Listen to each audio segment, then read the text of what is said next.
Radio J. Jusqu'à 22h, c'est Classico. Tête de Kylian Mbappé. Steve Nadjar. Bonsoir à tous, merci de nous retrouver pour ce nouveau numéro de Classico. Au menu cette semaine, la victoire du Paris Saint-Germain hier soir face à Lille. Paris emmené par un taux...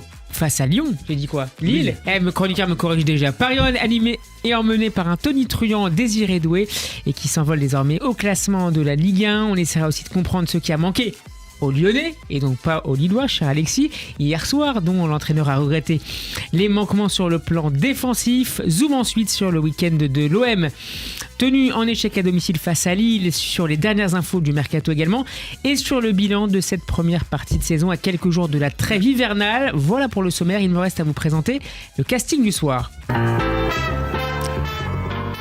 Vous l'avez compris, il est déjà très en forme. Bonsoir Alexis Visan. Bonsoir à tous. Alexis, j'espère que tu vas bien. Je pense que c'est le cas. C'est le cas. Devant quel match ? Est-ce que tu as vibré devant un match de Ligue 1 ou d'ailleurs ce week-end ? Franchement, le Marseille-Lille était vraiment très intéressant, très sympa à suivre. Le but marseillais est fantastique dans sa construction. Et puis PSG-Lyon... Non, tu peux pas avoir vibré devant PSG-Lyon, je peux pas y croire. Mais c'était pas mal parce qu'en fait, pendant longtemps, c'était 2-1. Et qu'à un moment donné, franchement, on se disait, est-ce que les Lyonnais vont suivre et vont continuer d'attaquer pour faire 2-2 ou est-ce qu'ils vont prendre un risque et ça va faire 3-1 c'est ce qui s'est passé, mais du coup, la première mi-temps était pas mal. Tu étais au parc ? Ouais, j'étais au parc. La deuxième mi-temps, c'est vrai que c'était plus poussif. Mais justement, ce côté 2-1 à 2-1, on sait jamais ce qui peut se passer. Et donc ça, c'était intéressant de voir un peu les choix des entraîneurs pour voir... Bataille de coaching qui a tourné en la faveur du Paris Saint-Germain. On y reviendra. Notre invité est l'ancien rédacteur en chef de l'équipe et de France Football. Il revient nous voir pour 2 livres. Le livre d'or football 2024 publié chez Solar et un témoignage important et plus personnel. Noémie est en vie paru chez Robert Laffont. Bonsoir et bienvenue cher Gérard Agenès. Bonsoir les amis. Merci d'être avec nous. Même question qu'Alexis. Gérard, qu'est-ce qui vous a plu ce week-end sur le terrain de foot ? Qu'est-ce qui m'a plu ? Alors, ce qui m'a plu, c'est un geste. C'est la passe de Cherki sur le but lyonnais. Disons que c'est la passe qui justifie qu'on se soit mis devant un écran, qu'on soit allé au stade. C'est mieux au stade, bien sûr. Qu'on soit mis devant un écran pour regarder, parce que souvent on est un peu hésitant en se disant mais qu'est-ce qui m'attend encore ce soir ? Et on a froid. Qu'est-ce que je vais me prendre encore ce soir ? Et là, ce geste-là, il est exceptionnel. Et on se dit c'est un joueur hors norme. Je ne sais pas quel sera son avenir. Ça, c'est autre chose. Parce que les dons, ça suffit pas, on le sait. Mais c'est juste magnifique, on peut le revoir 10 fois. C'est-à-dire cette passe à l'aveugle, à l'opposé de la direction de son corps, c'était totalement génial. Vous l'attendiez un peu plus haut que ce qu'il est aujourd'hui ? Il y a quelques coups d'éclat, Cherki ? Mais alors, je l'attendais ni plus haut ni plus bas, parce que c'est un peu bizarre. Mais alors, il vient dans la lignée des Ben Arfa, Benzema. Ça, ce sont des créations, des sculptures lyonnaises, je dirais. Et on se dit, ça va pas être simple. Quoi qu'il arrive, ça va pas être simple. Et c'est visiblement rarement simple avec les jeunes joueurs lyonnais qui ont beaucoup de talent. Mais... Oui, absolument. Surdoué. Mais lui, c'est un bonheur parce que quand il prend le ballon, il y a une émotion. On se dit, qu'est-ce qu'il va faire ? Il peut se passer quelque chose. Voilà. Alexis. On parlait tactique, mais justement, en début de match, Cherki joue à gauche, donc sur le côté de Hakimi. Du coup, tactiquement, il avait plus de mal à trouver. Et puis, dès qu'il le recentre et que du coup, il crée une connexion avec Mikotadze, qui est donc la fin de la première mi-temps, il y a ce but magnifique, il est vraiment exceptionnel dans la passe, et puis même le geste de Mikotadze qui est très beau. Et du coup, la connexion entre eux était très forte. Ouais. Et en deuxième mi-temps, on se dit qu'il va laisser Cherki recentrer dans l'axe. Mais en fait, Cherki, en deuxième mi-temps, il se balade un peu plus. Donc pareil, il le trouve pas si facilement. Et après, il le sort d'ailleurs étonnamment parce que on sentait que Cherki, il y avait une vraie belle connexion entre les deux. Et donc voilà, il y avait l'aspect tactique. Mais en tout cas, moi j'ai une vraie curiosité par rapport à Cherki, à son avenir. Ouais. Dans quel club il va aller ? Dans quel grand club il va aller ? S'il devait rester en Ligue 1, est-ce qu'il a le profil pour être l'une des figures marquantes du livre d'or football 2025 ou 2026 ? Ou 2027 ou 2028, parce qu'il a 21 ans. Ouais. Alors évidemment, il a tout l'avenir. Mais il ne faudrait pas trop tarder quand même. Alors, il ne restera pas en Ligue 1. Mais s'il restait en Ligue 1, ce serait qu'il n'a pas décollé. Voilà. Paris, peut-être ? Paris, je lis les journaux comme vous, donc Paris, c'est pas possible. Pour l'instant, c'est pas possible. Pour l'instant. Donc... mais imaginons que ce ne soit pas Paris, ça peut être qu'un grand club. Après, un grand club, il y a bien sûr les histoires de discipline, les histoires de comportement. On a bien compris que ce n'est pas pour des raisons footballistiques qu'il a peiné à Enfin, il a peiné. Il a ce qu'il faut dans les deux pieds, quoi. Mais il a tout ce qu'il faut dans la tête, dans les pieds, partout. Après, mais voilà, je ne sais pas où il va aller, mais je suis impatient de savoir quelle va être la suite de sa carrière, en tout cas. Merci à vous d'être avec nous sur Radio J. Vous nous suivez sur radioj.fr, en vidéo sur YouTube, X et Facebook. Classico saison 5, épisode 129. C'est Alan qui est à la réalisation ce soir. Bonsoir à lui, c'est parti. Radio J. Radio J. Jusqu'à 22h, c'est Classico. Radio J. Steve Nadjar. On démarre donc avec la victoire assénée du Paris Saint-Germain hier soir face à Lyon et devant donc Alexis qui était donc dans les tribunes, 3-1 en clôture de la 15e journée de Ligue 1, victoire nette et sans bavure, malgré Alexis, une seconde mi-temps un petit peu insipide. Oui, insipide parce que les Lyonnais sont restés très bas pour pas prendre le troisième trop tôt. Les Parisiens ont fait tourner mais sans mettre de vitesse dans le jeu, donc. Ce qui arrive assez souvent d'ailleurs. Ouais, et en fait, la vitesse dans le jeu, pour être très clair, et pour bien que les auditeurs nous comprennent, en fait, simplement, c'est toujours 2 touches de balle. Donc quand tu joues à 2 touches de balle à chaque fois et te retourner, ça va pas vite, et forcément, le bloc bas d'un club comme Lyon a le temps de contrôler ça. C'est aussi pour un petit peu endormir l'adversaire et lui planter le troisième but qui... C'est endormir, mais en fait, c'est le jeu un peu on fait tourner et on cherche à trouver la faille. Mais pour trouver la faille, il faut mettre de la vitesse. Donc je pense que c'est effectivement une gestion temps fort, temps faible. Paris joue aussi Monaco mercredi, donc ça rentre sûrement en ligne de compte dans la gestion des joueurs. Et du coup, effectivement, ça a donné une deuxième période insipide. Et c'est pour ça qu'on se disait, bon, il y a quand même que 2-1 à la fin, parce qu'il n'y avait pas de grosse occasion. Quels vont être les choix des coachs? Et là, Enrique sort ses 3 attaquants. Enfin, il fait entrer Barcola, il sort Canguini. Il fait rentrer Ramos. Et qu'est-ce que fait Pierre Sage en réponse? Alors, on va y venir tout à l'heure sur les choix. Il sort les 3 attaquants, il fait rentrer aussi Keita. Et Keita est à l'origine de 2-3 situations dangereuses pour Paris. Il y en a une qui s'est ratée. Mais au final, sur le but, voilà. Gérard, qu'est-ce qui vous plaît et qu'est-ce qui vous plaît un peu moins dans cette équipe parisienne au vu de ce que vous avez suivi au global. Au global et aussi. Alors hier, je dirais que c'est un match classique du PSG. Le problème que j'ai avec Paris, c'est qu'ils sont 50% trop forts pour la Ligue 1 et 50% trop faibles pour la Ligue des Champions. Ils sont entre les deux, même si on a compris qu'ils ont eu un tirage au sort difficile, mais malgré tout, ça, c'est pas une excuse, parce que les autres équipes du groupe ont aussi un tirage au sort difficile, de fait, et quelques-unes vont se qualifier. Ça illustre le fait que c'est une saison de transition, peut-être, pour le club parisien? Oui, alors, ça c'est extrêmement complexe à intégrer. Nous sommes dans une société de l'immédiateté, de la vitesse. Il n'y a plus de patience, il n'y a plus de temps. Et on peut croire, beaucoup disent, oui, mais Luis Enrique nous enfume avec le projet. Les gens ne veulent pas du projet à 3 ans. Ils veulent la victoire tout de suite. Et peut-être que c'est Luis Enrique qui a raison avec son projet à 3 ans. Après, il est dans un jeu très classique de ces entraîneurs qui prônent la possession. Donc, en Ligue 1, on ne peut pas prendre le ballon au PSG. En Ligue des Champions, ils n'ont pas eu le ballon à Arsenal, ils n'ont pas eu le ballon à Munich. C'est pour ça que je dis qu'ils se situent vraiment entre les deux, trop fort d'un côté, trop faible de l'autre. C'est assez paradoxal. Qu'est-ce qui leur manque pour être un peu plus fort en Ligue des Champions? Mbappé, bien sûr. Mais voilà, c'est Mbappé, par exemple. C'est tout, oui. Enfin, un buteur, oui. Mais je veux dire que le système de jeu de Luis Enrique n'empêche pas un buteur de figurer dans cette équipe. Simplement, de la même façon que Haaland joue à Manchester City dans un système de jeu, même si actuellement c'est plus compliqué. Le principal problème, c'est un problème d'efficacité en Ligue des Champions? Bien sûr, c'est un problème d'efficacité. Mais l'efficacité, c'est juste du talent. Hein. C'est pas sur un match. Sur un match, c'est de la malchance. Sur plusieurs matchs, c'est du talent. Donc, il manque un peu de talent à ce niveau-là. Et sans doute, c'est insuffisant. Au jour d'aujourd'hui, il est inimaginable de penser que Paris va aller en finale de la Ligue des Champions. Je ne dis même pas gagner. C'est inimaginable parce que la question qu'on se pose, c'est est-ce qu'ils vont être dans les 24 C'est-à-dire, évidemment, vous vous rendez bien compte du tremblement de terre que ça représenterait. Brest qualifié et Paris éliminé. Vous vous rendez bien compte. Et alors, c'est le charme du football. Mais voilà, et on en est là parce qu'en Ligue des Champions, ils vont jouer Manchester City qui joue sa peau. Ouais. Ils ont un point de plus. Et Stuttgart qui joue sa peau. À la fin du mois de janvier. À la fin du mois de janvier. Qui a égalité avec le PSG. Les deux, parce qu'ils sont à égalité. Bratislava, le prochain match, un truc comme ça. Donc, ils vont peut-être sûrement avoir 10 points. Mais ils vont jouer leur peau de toute façon sur le dernier match. Donc, ça veut dire qu'ils sont ils sont en position d'équilibriste actuellement, mais on se dit mais ça va basculer du mauvais côté. Après, bien sûr, la fin, moi je la préjuge pas. J'ai juste envie de voir les matchs pour le moment. Alexis, sur la question d'efficacité. Alors justement, par rapport à ce que dit Gérard, en fait, c'est là où on voit l'importance d'avoir un 9, et c'est là où on voit en fait dans l'effectif parisien les manques. C'est-à-dire qu'on a que Ramos en vrai 9, qui a marqué, hein. et qui met un but de 9. C'est-à-dire que ce but-là, l'air de rien, c'est une reprise suite à une frappe arrêtée par le gardien. Le PSG 109 ne met pas ce but-là. C'est un but un peu à la Cavani, par exemple. Oui, c'est un but de renard. Un but de renard. On va appeler ça un but de renard.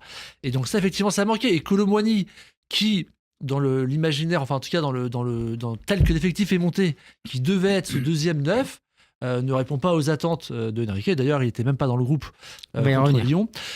Et du coup, effectivement, cet effectif manquait d'un joueur. Mais est-ce que le club parisien aurait intérêt à recruter dès cet hiver ?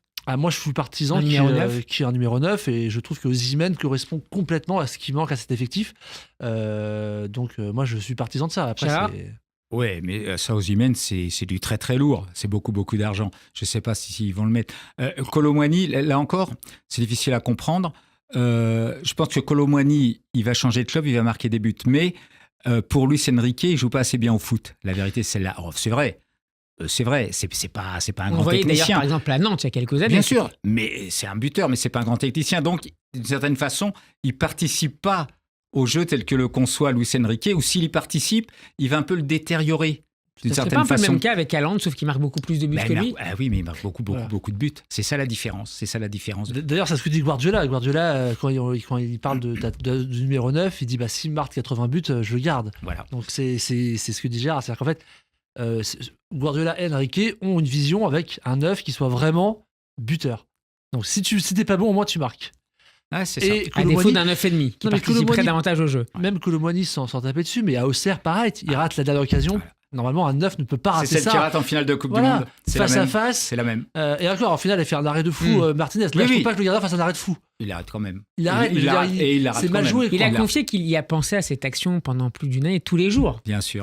Il y a peut-être une trace aussi. Quand on arrive seul face au gardien, là, c'est plus dur que de tirer de 25 mètres. Et encore, je trouve que en finale, moi, je tape même pas dessus parce que je trouve qu'il c'est le gardien qui bien joué. Oui, bien fou. Bien sûr, mais sur d'autres matchs derrière, ou alors mentalement il s'est pas remis.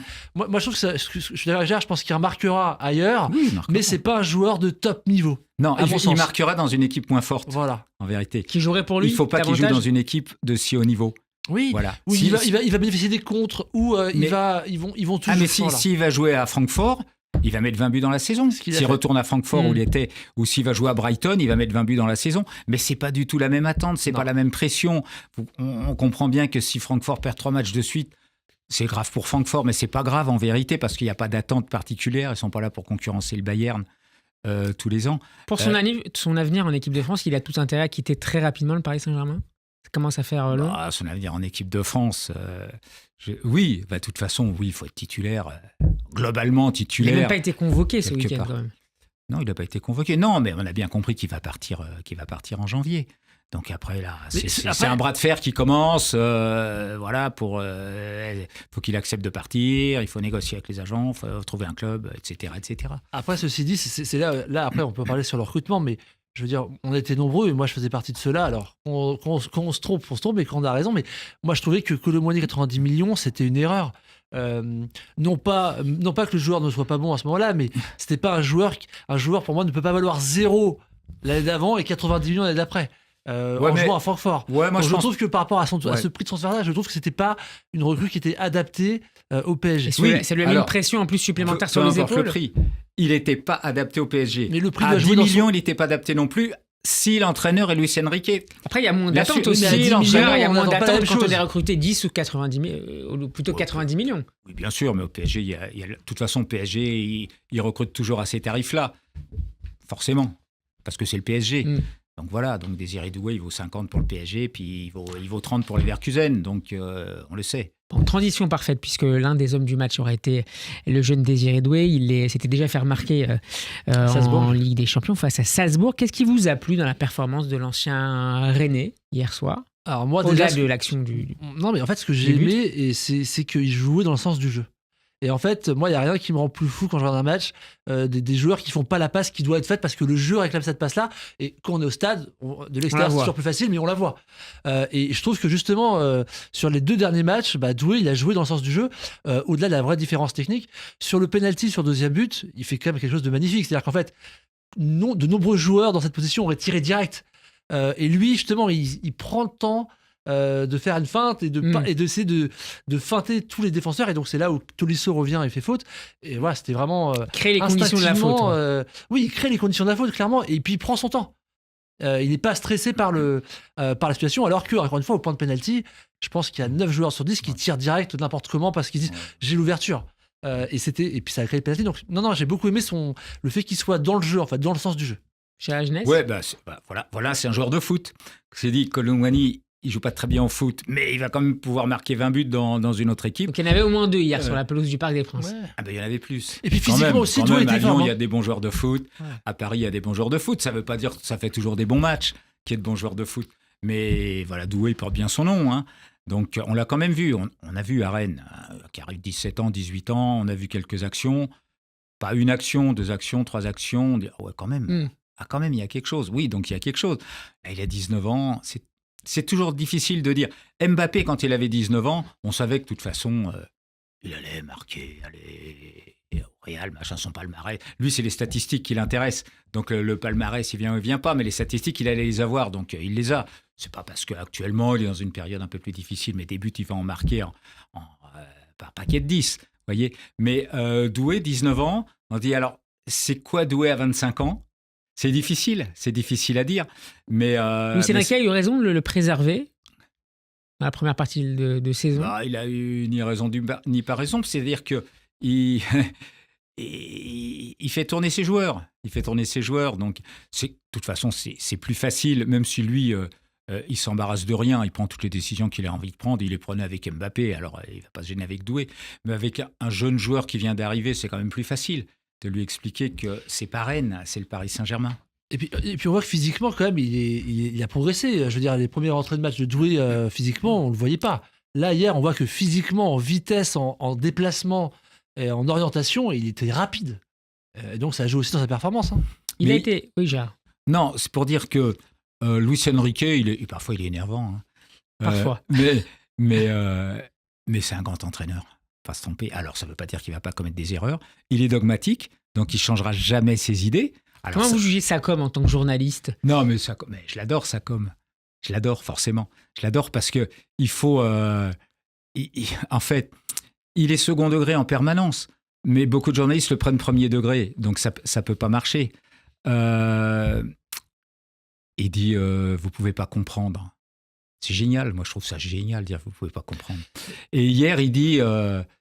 ceux qui peuvent pas comprendre, ils comprennent pas pour Colomwani. Ouais, enfin on a bien compris pour Colomwani, c'est même pas la peine de poser la question.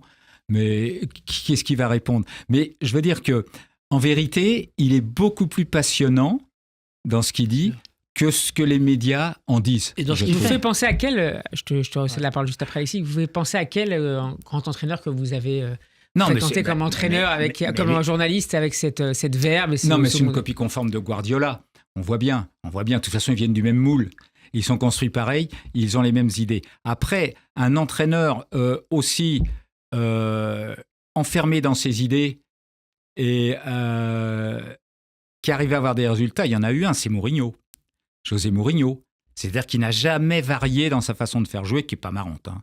Franchement, qui n'est pas marrante. Mais il a eu quand même beaucoup de résultats et dans plusieurs équipes. Alors, je ne sais pas, là encore, Luis Enrique, est-ce que c'est le bon entraîneur pour Paris ? Parce qu'on va dire qu'un entraîneur soit bon, oui, mais il faut qu'il soit bon dans un club pour une équipe. Alors, celle-là, il est en train de la construire. C'est vrai que c'est lui qui fait c'est pas lui qui fait le recrutement, mais il donne son accord. Quand un joueur vient, c'est très important, hein, ça, pour un entraîneur. Donc, il construit quelque chose, c'est vrai. Et quand il dit « je suis sur un projet », il ne ment pas, il a raison. Mais ça ne veut pas dire que son projet ne va pas se planter. Et Alexis, en fait c'est parce qu'à la fois, paradoxalement, il est dogmatique et il l'est pas. C'est-à-dire que quand on lit sa com, par exemple ce week-end, il mettait en avant principalement le fait que lui, son objectif, c'est que les joueurs justement soient toujours sur le qui-vive, donc soient toujours non pas en danger, mais qu'il y ait le dépassement de fonction, que le joueur ne se sente pas en phase. Est-ce que ça fonctionne par exemple avec les gardiens qui sont assez régulièrement remis en cause? Ouais, alors, alors statut il ne le faisait numéro pas un. tellement Enfin, en tout cas, avant. Donnarumma. Moi, je trouve que sur Donnarumma, il a fait un test sur Munich qui n'a pas marché. Depuis, il a pas remis Safonov. Donc, je pense que. Et puis, Enrique dit toujours que regardez ce qu'il fait et pas forcément ce qu'il dit. Et qu'on regarde ce qu'il fait et pas ce qu'il dit. Bah, moi, l'interprétation que j'en fais aujourd'hui, c'est. Effectivement, je vois comme tout le monde que Donnarumma était moins bon sur les sorties aériennes et qu'en Ligue des Champions, ça posait problème. Sur un match comme le Bayern où il y a beaucoup de centres, je mets Safonov parce que du coup, logiquement, je vais pas avoir les erreurs de Donnarumma. Et malheureusement, ils prennent un but de la même façon. Donc il se dit, bon bah voilà, ça n'a rien changé. Donc Donnarumma étant meilleur sur sa ligne, Retour à je la case pense, départ. il le remet. Mais sur les joueurs, on voit bien qu'ils changent systématiquement. Tout le monde dit non, mais il veut jouer 109. Moi, je pense pas qu'il veut jouer 109 à Paris. Quand Ramos revient, il le met simplement. Bien sûr que non, Il pas joue jouer avec 109. l'effectif qu'il a. Et donc, quand il voit que Lomoni ça marche pas et que Ramos il est blessé, bah, il joue 109. On écoute Luis Enrique juste après le match au micro de nos confrères de DAZN. Un partido On a vu un match completo Complet. desde el principio. dans nos principes. Hemos encajado un gol, justo ha coincidido que Nuno no estaba en condiciones de defender y hemos podido ver On peut que dire que en la primera parte si en première période, perdemos el balón con facilidad, el rival te et puede... quand tu perds le ballon complicar la facilement, le vida. rival peut être plus fort. Pero es un rival que lleva 10 jornadas sin perder Oui, mais c'était une équipe qui n'avait pas perdu depuis longtemps. y nosotros creo que hemos generado muchas ocasiones de gol como Et para on a montré merecer... beaucoup d'occasions. Vous avez mérité cette victoire. Alors Gérard, je ne sais pas si vous avez, vous avez pu l'écouter. Et, Mais j'ai lu ce qu'il a dit. Je l'ai lu. il y a eu un autre un point intéressant, des échanges par presse interposée entre Luis Enrique et Ousmane Dembélé.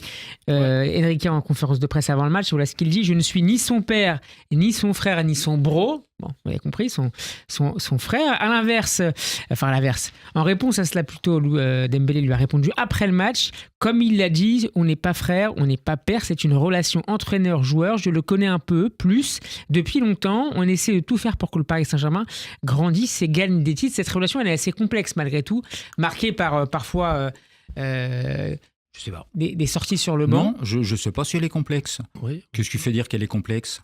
Ne serait-ce que cet échange. Bah, Mais en fait, c'est pas un un échange, échange ça. paternité. Il y en a, bah oui, bien sûr, c'est pas son père, c'est pas son frère, c'est pas son bro. Et l'autre dit, bah oui, c'est pas mon père, c'est Ouais, pas mon frère. Que Luis Enrique ait besoin de dire je ne suis pas son père ni son frère, ça prouve qu'on aurait pu croire que ça l'a été peut-être. Non, mais Ah, qu'il je l'ait- sais pas. Non, mais Je sais pas, Alors, la question n'a quelle pas so- été posée. Est-ce que vous êtes son père, son frère? Non, mais c'est des expressions comme ça qu'il utilise. C'est pour dire il faut qu'il se responsabilise, voilà, qu'il soit adulte. C'est un peu ce qu'on reproche souvent à Dembélé, c'est d'être un peu moineau parfois. Donc, Il aurait aimé en faire un leader sur lequel il aurait pu compter toute la saison. C'est pas encore tout à mais fait c'est le un cas. leader. Alors, je vais vous dire pourquoi. Parce que c'est un leader de vestiaire, c'est très important. J'ai déjeuné récemment avec le directeur de la communication du PSG, Pascal Ferré, qui est Ouais. l'ancien directeur de De la rédaction de France France Football Football. également, et qui m'expliquait, alors on parle beaucoup de Dembélé forcément, mais Dembélé c'est un sujet inépuisable, et il me dit, il a une importance considérable dans le vestiaire, sûr. parce que quoi qu'il arrive, la banane, la bonne humeur, la déconnade, il met tout le monde en joie, tout le monde se sent bien quand il est là. Mais c'est pas rien quand on se voit tous les jours, qu'on voyage tout le temps, qu'on est dans les hôtels, qu'on est dans les restos. En fait, leur famille, c'est celle-là. Leur famille, ils y passent comme ça un soir de temps en temps. Et donc, il faut prendre ça en compte. Alors, évidemment, s'il n'avait pas de talent, ça suffirait pas. Mais il a du talent. Après, est-ce qu'il est bien exploité? Moi, l'exploiter. Est-ce qu'il pourrait faire plus, faire moins? C'est un autre débat. Mais Il est capital dans cette équipe. mais voilà, pour Luis Enrique, il est capital. Bien sûr, il est capital. Il le sanctionne, oui, quand il peut y avoir un écart de conduite, un retard. Mais c'est dans tous les clubs, ça, que ça existe. Mais quand c'est au PSG, quand c'est Dembélé, oulala, il l'a sanctionné. Ça arrive partout, dans tous les clubs, tout le temps. Dans certains clubs, ça ne se sait même pas. Ça se sait même pas. Mais à Paris, forcément, tout se sait. Bonsoir Benjamin. Bonsoir Steve. Merci de nous rejoindre. Tu viens d'écouter avec attention comme nous Gérard Jeunesse, notre invité ce soir. Qu'est-ce que tu penses de cette relation entre Luis Enrique et Ousmane Dembélé? Elle est normale. C'est la relation d'un manager avec un collaborateur. Comme il l'a dit, c'est pas son père, c'est pas son frère, c'est pas son bro, pour utiliser n'engage que lui.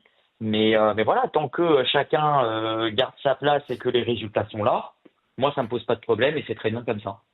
Alors, tu es abonné au Parc des Princes, mais tu n'étais pas au stade hier et ça fait quelques temps que ça dure. Est-ce que tu peux nous expliquer pourquoi ? Eh bien, oui, j'étais abonné au parc, j'y allais très régulièrement et depuis la banderole que moi j'appelle la banderole de la honte qu'on a pu voir contre l'Atlético Madrid, ça a été en fait la goutte d'eau qui a fait déborder le vase. Le tifo Free Palestine. Exactement. Et pour moi, ça a été la goutte d'eau qui a fait déborder le vase. Et je ne me reconnais plus aujourd'hui, malheureusement, dans ce club que je supporte depuis tout petit. Pour vous dire, je me souviens de l'ambiance encore en 95, lors d'un PSG Nantes, où j'avais été avec mon père. C'était mon premier match au parc. J'avais été émerveillé par cette ambiance, par cette équipe et par ce club que j'ai dans la peau depuis tout petit.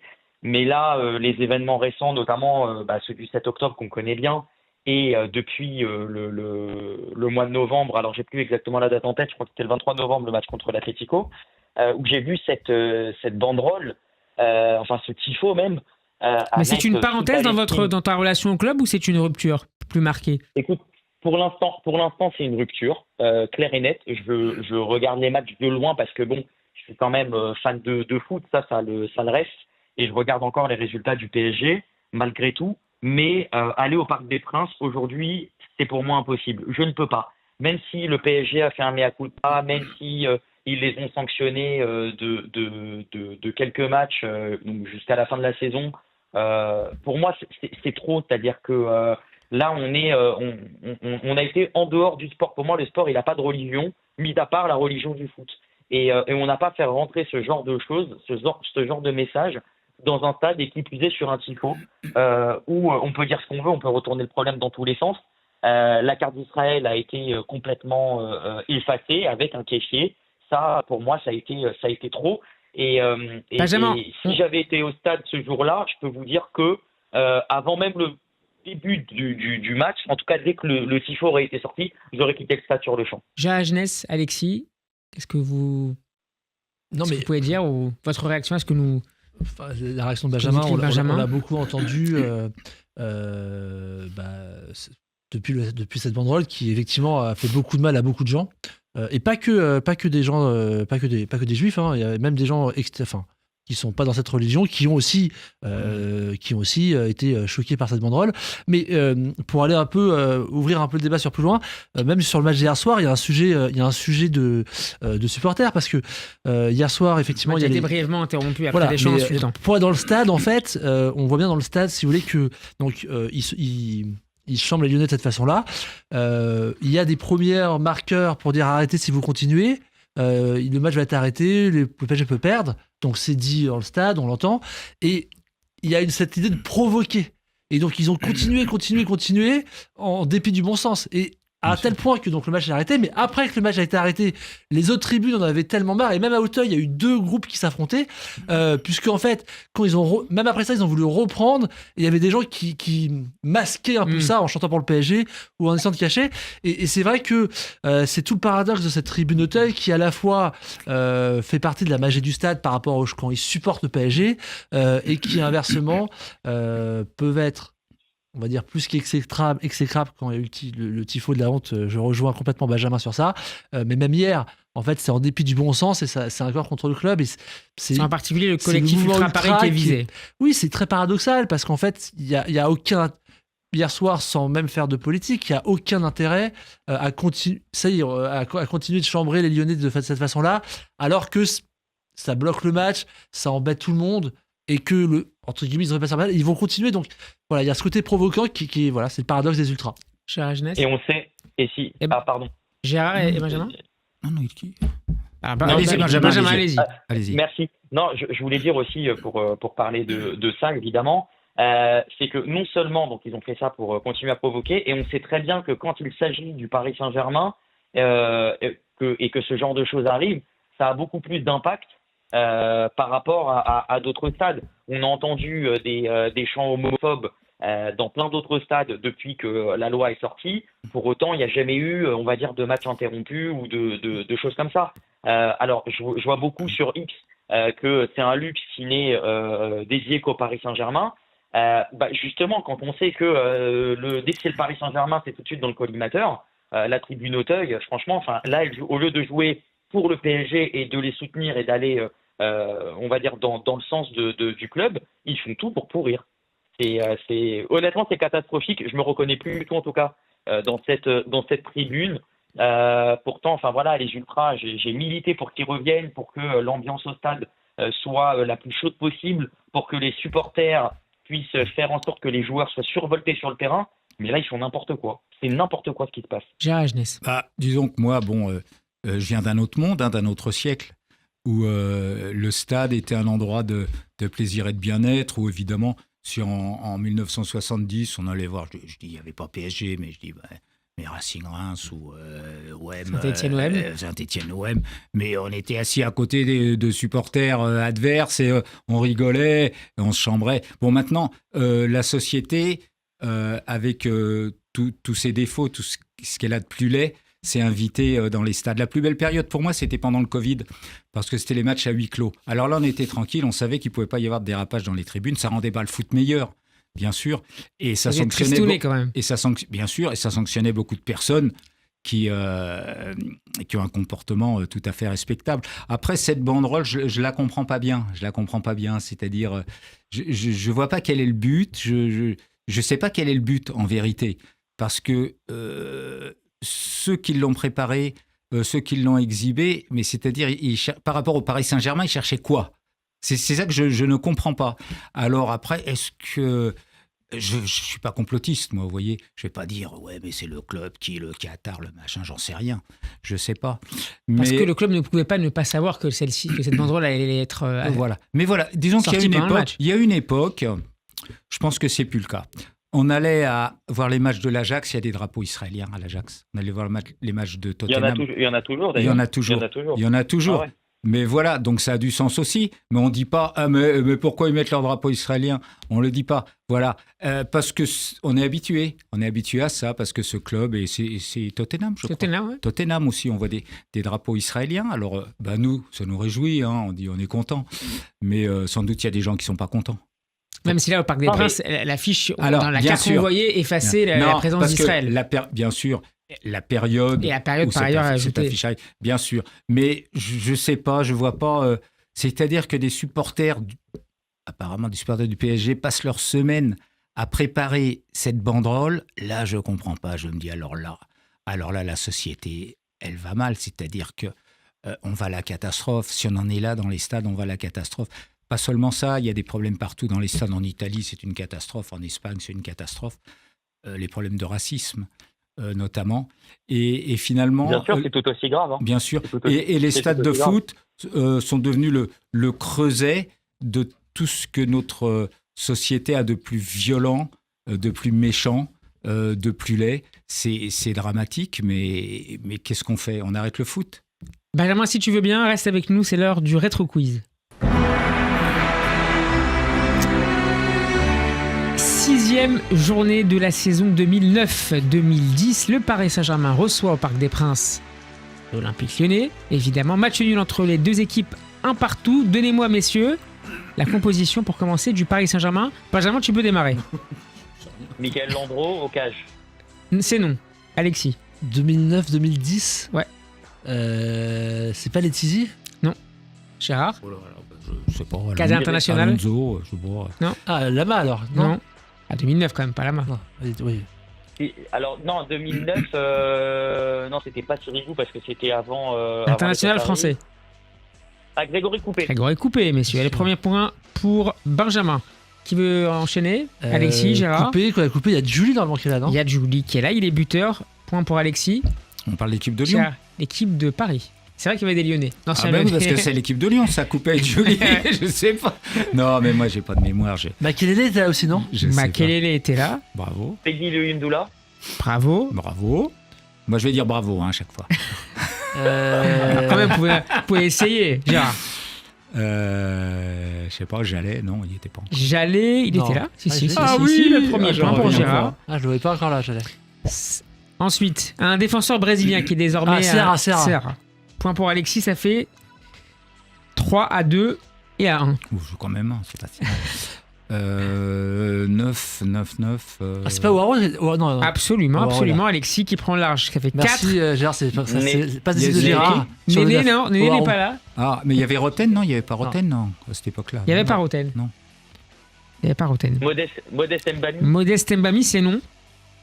Il n'y a pas Jérémy Clément? Jérémy Clément. Et là, le point pour Alexis, ça fait 5. Ah ouais, c'est fort, ça. Jérémy Clément.